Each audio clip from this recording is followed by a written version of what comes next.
without further ado, let's get it in. 7 Days Sin season 4. Um, it was more or less awesome from my point of view. Basically, this season was more of a more sped up and showed the relationship between Meliodas and Elizabeth. Um, oh, full disclosure, this is a spoiler review, so I will be talking stuff that happened during the season. And I know that this is the first for us here at Marvel's Bluntz, or me personally, but I haven't done a 7 Days Essential review until this one. So everything will be most likely pertain. Everything that I'm going to say is with thinking that y'all have prior knowledge to the show or the anime. I mean, or the manga. My bad, the manga. Weed already, but yeah. So with all that being said, Elizabeth and Meliodas, so they've been like lovers for like 3,000 years, and they got these terrible curses on them. Now we all knew about the curse that the captain had, but not Elizabeth. We don't find out that she's cursed until this season. Um, so that was a shocking development. I like the relationship now between King and Deanne. King finally got his girl. Deanne finally acknowledged him, and that was pretty cool to see on screen because King and Deanne are two of my favorite characters and one of my favorite storylines. It was also interesting to see Escanor get jealous of King Arthur during this season, which was like really like crazy. Like, so I wonder how that's going to affect him with his power. Him and Merlin's relationship. Will it, and I wonder will it affect Escanor's power level? Speaking of power levels, this season power levels are insane. Like yo, like the two babysitters for the Demon King's sons, um, Meliodas and Zeldris, them dudes put on a fucking show.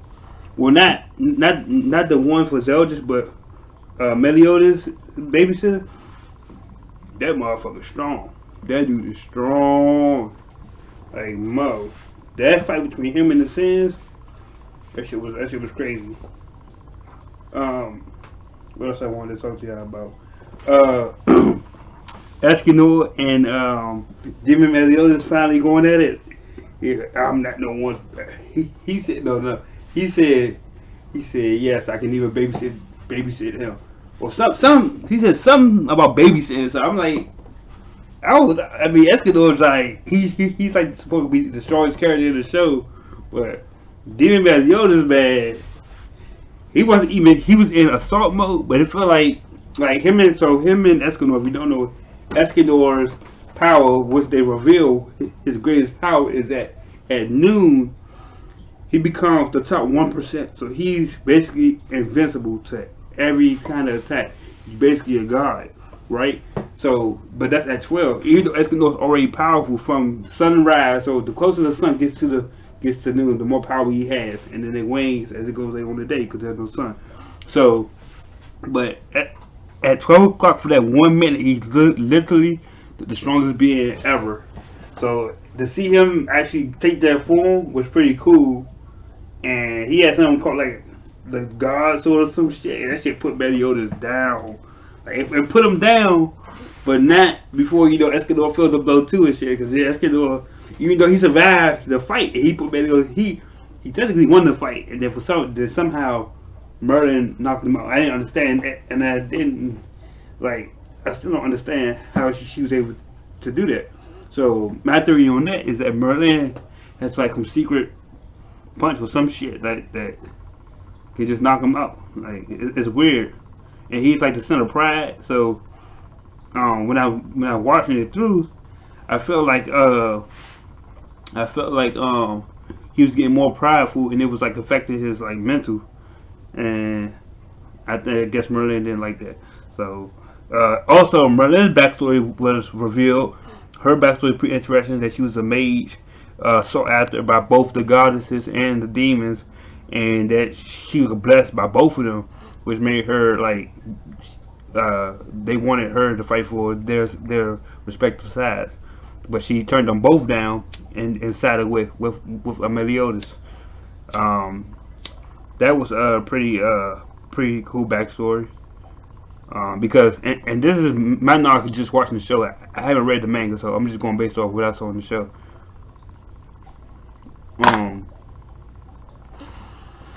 Yeah, what else? What else I want to tell you about? Whew, Friday.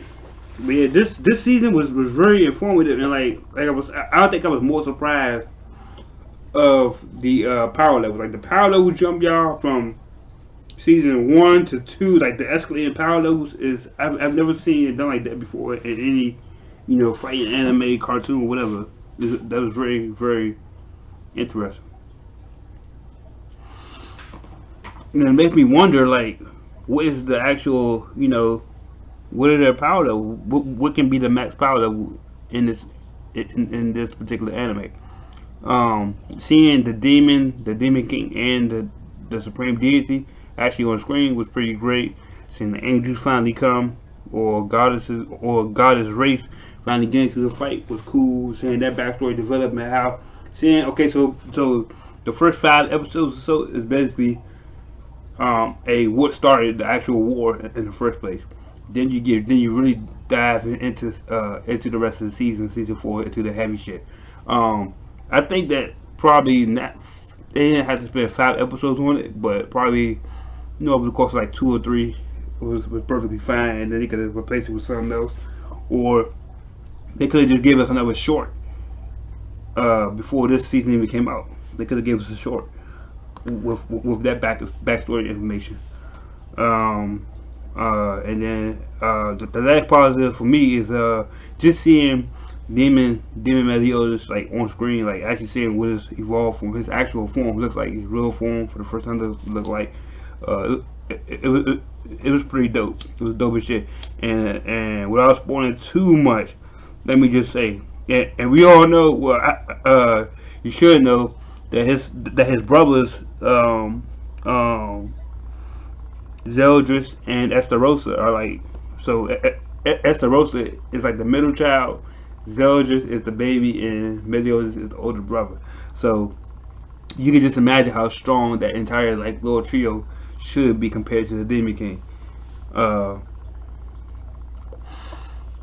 But it was established like through the first 3 seasons that Meliodas was the one that he had the power to succeed the Demon King.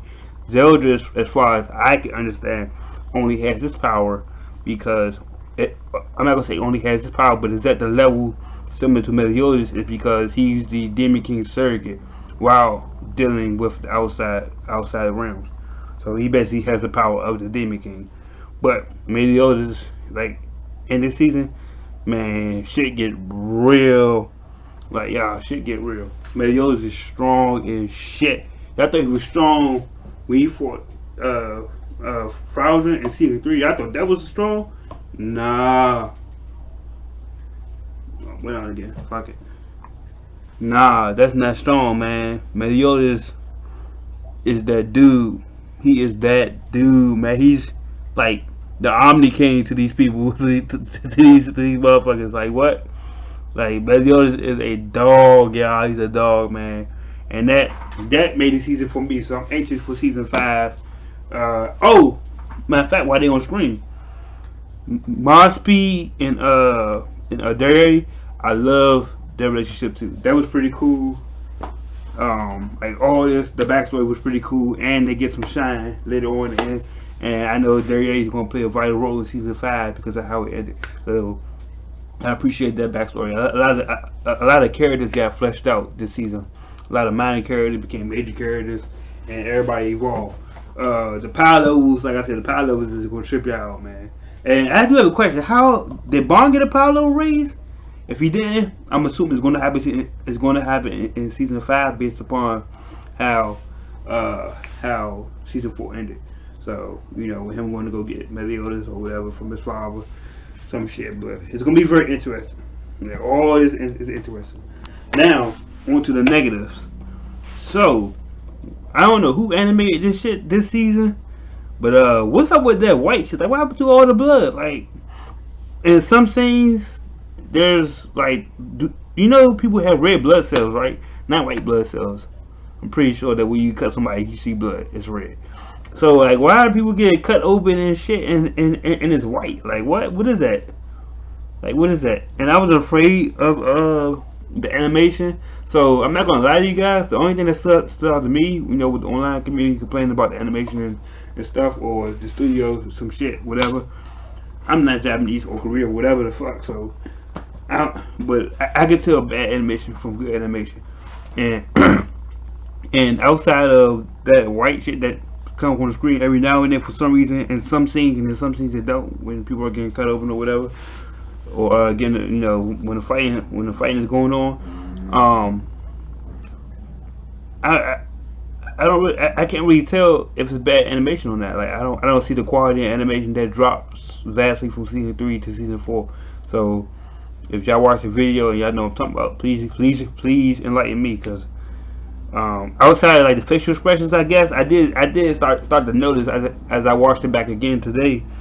I did start to notice that the facials was like kind of bleak. I mean, weak sometimes in some frames. That's when I started to notice it. So yeah, but definitely if I had to score it, season 4, 7 Deadly Sins, I give it a 7.5.